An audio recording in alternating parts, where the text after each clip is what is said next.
नमस्कार दोस्तों, स्वागत है आपका अनुपम आईएएस एकेडमी में। भारतीय इतिहास की सीरीज में आज हम देखेंगे कि भारत पर जो तुर्क आक्रमण हुए थे, उनका घटनाक्रम क्या था। हम दरअसल यह देखने की कोशिश करेंगे कि महमूद गजनवी ने जो भारत पर आक्रमण किया था, उस आक्रमण में उसके आक्रमण का क्रम क्या था, कौन से क्षेत्रों पर उसने पहले हमला किया, कौन से क्षेत्रों पर उसने बाद में हमला किया। क्योंकि ऐसे प्रश्न प्रीलिम्स में बार-बार आते हैं और आपसे पूछा जाता है क्रम कि घटनाओं को आप अरेंज कीजिए या मैच कराने के लिए आपसे पूछ लेता है। तो उस रेफरेंस में हमको यह देखना होगा कि जो महमूद गजनवी था, इसके आक्रमणों का जो क्रम था, वह किस प्रकार का क्रम हमको देखने को मिलता है। इसके साथ साथ हम महमूद गजनवी की कुछ नीतियों को समझेंगे जो उसने भारतीय क्षेत्र में अपनाई थी। तो वीडियो को पूरा देखिएगा, तब जाके आप इसका पूरा लाभ उठा पाएंगे। तो मैं अनुपम तिवारी स्वागत करता हूं आपका अपने इस YouTube चैनल पर। आइए देखते हैं महमूद गजनवी के भारत पर हुए आक्रमणों को। तुर्क आक्रमण का जब हम घटनाक्रम देखते हैं तो हमने देखा था कि पहले अरबों ने आक्रमण किया था। उस अरबों के आक्रमण को ये तुर्क आक्रमणकारी आगे बढ़ाते हैं, अर्थात तुर्कों ने जो रास्ता बताया था उसी रास्ते का पालन करते हुए ये तुर्क आक्रमणकारी आगे बढ़ते हैं। जो तुर्की शासन व्यवस्था थी वह जनजाति शासन व्यवस्था पर आधारित थी। एक संगठन था जनजातियों का जिस पर आधारित यह व्यवस्था थी और इनको आधार कहां से मिल रहा था? इस्लाम से, अर्थात इस्लाम इन सारी जनजातियों को जोड़ने का काम कर रहा था। हम देखते हैं जब मोहम्मद पैगंबर को, जिन्होंने इस्लाम की स्थापना की, उसके बाद कई सारे खलीफा आए, जैसे अबू बकर, उमर, उस्मान, अली। ये बारी बारी से खलीफा आते चले गए और जो खलीफा है इनकी पहली राजधानी क्या थी? मदीना। तो इस्लाम की स्थापना होती है और राजधानी के रूप में मदीना को चुना जाता है। यहीं से निर्देश आते थे जिसको इस्लाम जगत के लोग फॉलो करते थे, या हम कहें जो इस्लामी विस्तारवादी नीति थी उसको यहाँ से कहीं ना कहीं निर्देश मिल रहा था। इसके बाद देखते हैं जब उमैया वंश आता है और उनके शासक होते हैं याजिद, तो उस समय राजधानी क्या हो जाती है? दमिश्क। पहले क्या थी? मदीना, फिर क्या हो जाती है? दमिश्क। और बाद में जब अब्बासी खलीफा आते हैं तो उनके समय राजधानी हो जाती है बगदाद। तो पहले राजधानी है मदीना, फिर राजधानी हो जाती है दमिश्क और उसके बाद राजधानी होती है बगदाद। तो तीन राजधानियां हमको मिलती हैं बदलते हुए क्रम के साथ। तो अगर हम इनके क्षेत्रों को देखें मैप पे, तो यहाँ आपको मिलेगा मदीना जो कि मक्का के बगल में ही है, फिर आपको मिलेगा दमाकस और उसके बाद मिलेगा आपको बगदाद। तो यह तीन राजधानियां हमको इस्लामिक जगत से मिलती हैं। अब हम देखें कि भारत पर जो आक्रमण का क्रम था, वह घटनाक्रम या वह आक्रमण का क्रम कैसा था। तब हम देखते हैं कि यामनी वंश का संस्थापक होता है अलप्तगीन, जिसने गजनी को अपनी राजधानी बना दिया। अलप्तगीन का एक पुत्र होता है जिसका नाम होता है सुबुक्तगीन। यह वह पहला तुर्की शासक था जिसने भारत में आक्रमण प्रारंभ किए। इस समय जो राजवंश था वह हिंदू शाही राजवंश था और इसका राजा हमको मिलता है जयपाल। ये जो आपका हिंदू शाही राजवंश, इसके विषय में बहुत डिटेल से हमने चर्चा की है। यह वंश किस प्रकार से काम कर रहा था और कैसे इस वंश के विफल होने के बाद ही, अर्थात जब इस वंश को हराया गया उसके बाद ही भारत पर आक्रमण प्रारंभ हुए। तो जयपाल इस समय शासक था और जयपाल युद्ध हार जाता है इस सुबुक्तगीन से। सुबुक्तगीन जो कि तुर्की शासक है, अलप्तगीन का पुत्र है, यह हमला करता है भारत पर और जयपाल इससे युद्ध हार जाते हैं। जो सुबुक्तगीन था उसकी विजय से उत्साहित होकर, अर्थात सुबुक्तगीन ने क्षेत्र को जीत दिया था, तो हमने जैसे चर्चा की थी गाजी की भावना, कि हर व्यक्ति योद्धा बनकर जीतना चाहता था और गाजी बनना चाहता था। तो सुबुक्तगीन ने जीत हासिल की थी, इसको एक तरह से गाजी की उपाधि मिली हुई है। उसी भावना से प्रेरित होकर जो महमूद गजनवी था, इसने 1009 से 1027 ईस्वी तक, अर्थात इस टाइम फ्रेम में 17 बार भारत पर आक्रमण किया और 16वीं बार क्या लूटा? सोमनाथ मंदिर। यह तथ्य आप ध्यान रखिएगा। तो इस आक्रमण का उल्लेख कौन करता है? Henry Elliott. हेनरी एलियट ने इस आक्रमण के विषय में काफी डिटेल से बताया है। जो इतिहासकार हैं वह मानते हैं कि जो मुस्लिम इतिहास, उस मुस्लिम इतिहास में महमूद गजनवी ही वह पहला व्यक्ति था जिसको सुल्तान माना गया। तो जो गाजी वाला शब्द था, गाजी की उपाधि के बाद एक उसको पद मिलता था जिसका नाम होता था सुल्तान, या ऐसे योद्धा जो बड़े अभियानों को अंजाम देते थे उनको भी सुल्तान का पद मिलता था। अब यहाँ दो पद है, गाजी पद यह कहीं ना कहीं कनेक्टेड है धर्म से, और जो आपका सुल्तान पद है यह कहीं ना कहीं कनेक्टेड है प्रशासनिक व्यवस्था से। तो प्रशासनिक व्यवस्था का पद है सुल्तान और धर्म से कनेक्टेड पद है गाजी। लेकिन दोनों पद कहीं ना कहीं जुड़ जाते हैं एक समय काल में। हालांकि यह कोई कंपलसरी रूल नहीं था कि जो सुल्तान हो उसको गाजी की उपाधि मिले या जो गाजी हो उसको सुल्तान बनाया जाए। लेकिन दोनों कहीं ना कहीं एक साथ चलते हैं, क्योंकि सुल्तान बनने के लिए भी एक योद्धा होना जरूरी था और गाजी बनने के लिए भी एक बड़ा विजेता योद्धा होना जरूरी था। तो दोनों कहीं ना कहीं सिंक्रोनाइज हो जाते हैं। जो महमूद गजनवी था जिसने भारत पर हमला किया था, जब हम इसके सिक्कों को देखते हैं तो वहां पर हमको नाम मिलता है अमीर महमूद। तो अमीर महमूद के नाम से सिक्के किसने चलवाए हैं?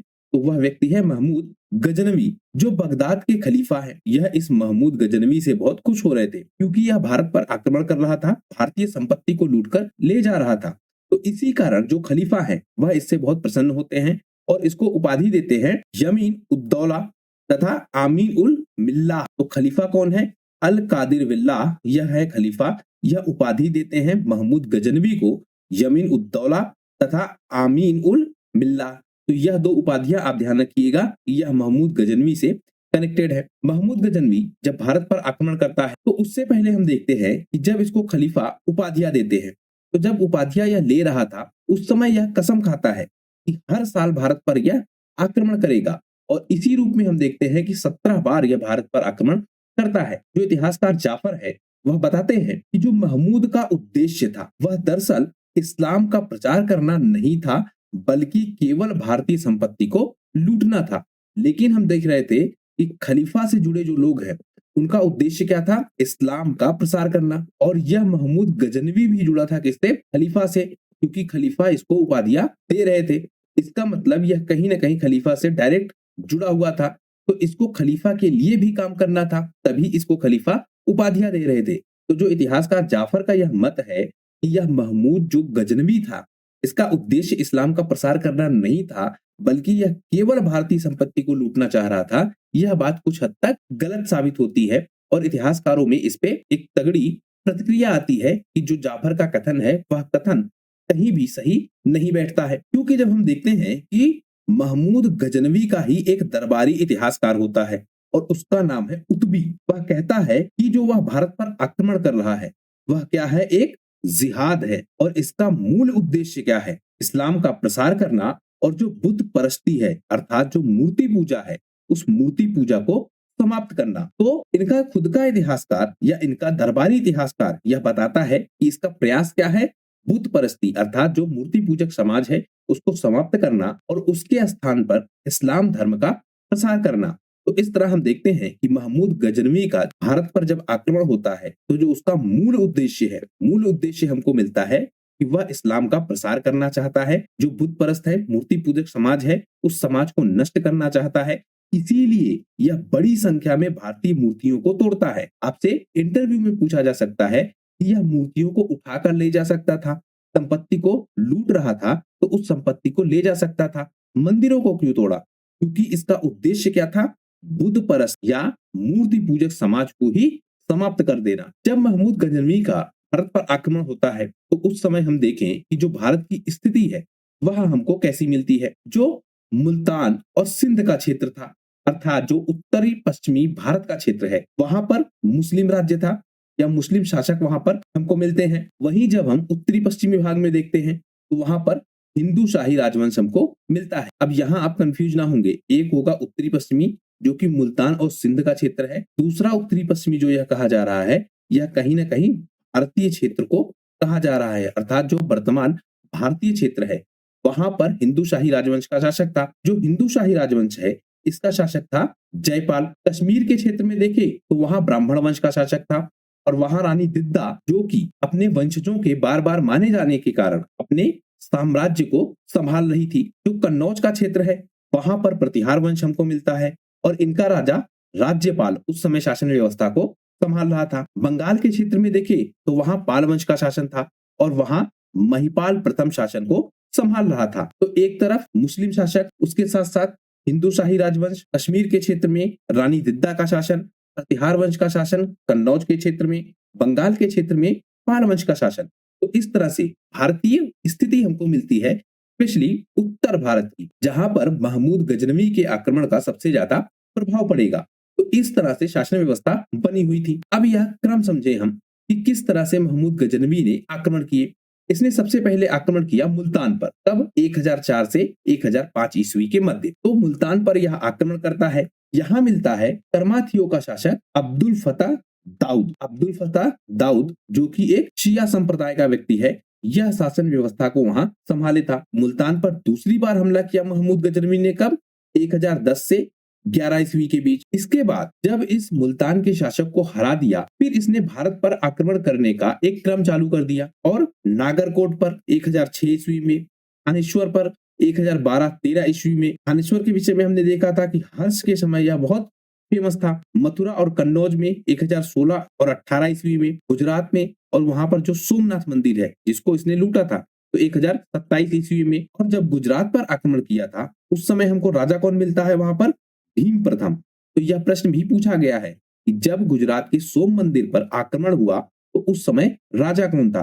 तो राजा कौन है? भीम प्रथम। अंतिम युद्ध इसने जाटों के खिलाफ लड़ा और वह कब? 1027 ईस्वी में। कुछ अन्य प्रमुख तथ्यों को हम देख लेते हैं जो महमूद गजनवी से जुड़े हुए हैं। जब महमूद गजनवी ने भारतीय क्षेत्रों को जीता तो इसने क्या किया? जो पंजाब का क्षेत्र था वहां पर इसने डायरेक्ट शासन स्थापित कर दिया, अर्थात इस क्षेत्र को इसने अपने नियंत्रण में रखा। लेकिन जो दूर स्थित क्षेत्र थे, इसको पता था कि यह दूर स्थित क्षेत्रों पर नियंत्रण नहीं रख सकता है, क्योंकि जो राजा होते थे वह भी आपस में लड़ रहे थे, उनकी भी आपस में शक्तियां थी, और इसने एक क्रम के तहत इन क्षेत्रों को हराया था। मतलब एक राजा को हराकर आगे बढ़ता था, एक साथ इन राजाओं से यह नहीं भिड़ा था। लेकिन अगर यह अपनी अस्थायी शासन व्यवस्था को स्थापित करता तो जो आस पड़ोस के राजा है वह सारे कहीं ना कहीं एक साथ इससे युद्ध करने लगते। एक साथ का मतलब, जैसे मान लेते हैं कि पूरा भारतीय क्षेत्र है, इस भारतीय क्षेत्र में एक स्थान को इसने अपने प्रत्यक्ष नियंत्रण में रखा। अगर जो बाकी बचे 3 क्षेत्र हैं इनको भी अगर यह अपने प्रत्यक्ष नियंत्रण में रख लेता तो जो यहाँ के लोग हैं, अर्थात इस क्षेत्र का राजा, इस क्षेत्र का राजा, इस क्षेत्र का राजा, यह सारे कहीं ना कहीं अटैक करते अपने क्षेत्र को वापस पाने के लिए। और वह अटैक मूलतः किस पे होता? महमूद गजनवी पर। तो इस तरह से भारतीय राजाओं से यह विद्रोह मोल नहीं लेना चाह रहा था, इसलिए इसने सभी जीते गए क्षेत्रों पर डायरेक्ट नियंत्रण नहीं रखा। भारत में उसने एक सेना का गठन किया और उसकी कमान किसको दे दी?